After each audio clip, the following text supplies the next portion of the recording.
சத்தம் சேமிக்கும் மாயப்பெட்டி. ஒரு ஊர்ல மினின்னு ஒரு குட்டி பொண்ணு இருந்தா. அவளுக்கு சிரிப்பும் விளையாட்டும் ரொம்ப பிடிக்கும்.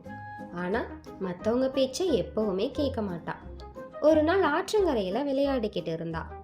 அப்போ டிங்னு பலன்னு ஒரு சின்ன பெட்டி வானத்துல இருந்து கீழே விழுந்துச்சு. அது ஒரு சாதாரண பெட்டி இல்ல, அது மாயம் செய்யும் சத்தம் சேமிக்கும் பெட்டி. பெட்டி பேச ஆரம்பிச்சது. நல்ல சத்தம் வந்தா பெட்டி மின்னும், கெட்ட சத்தம் வந்தா பெட்டியில இருந்து கருப்பா வரும். மினி ரொம்ப சந்தோஷமா நிறைய நல்ல சத்தங்களை பெட்டிக்குள்ள சேகரிக்க ஆரம்பிச்சா.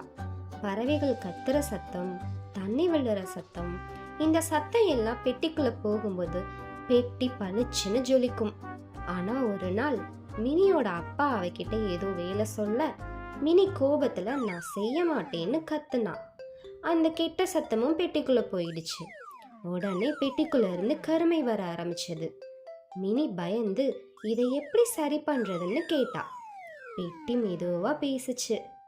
நல்ல மனசோட பேசுற ஒரு நல்ல வார்த்தை தான் கருமைய ஒளியா மாற்றும் அப்படின்னு சொன்னதும் மினி ஓடி போய் தன்னோட அப்பாவை அணைச்சு, சாரி அப்பா, நான் உதவுறேன்னு மெதுவா சொன்னான். அந்த நல்ல சத்தம் பெட்டிக்குள்ள போன உடனே பெட்டி திரும்ப ஜொலிக்க ஆரம்பிச்சிருச்சு.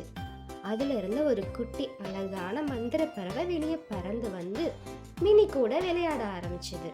அப்பதான் மினிக்கு புரியுது, நான் பேசுற ஒரு வார்த்தைக்கும் மாயம் இருக்கு.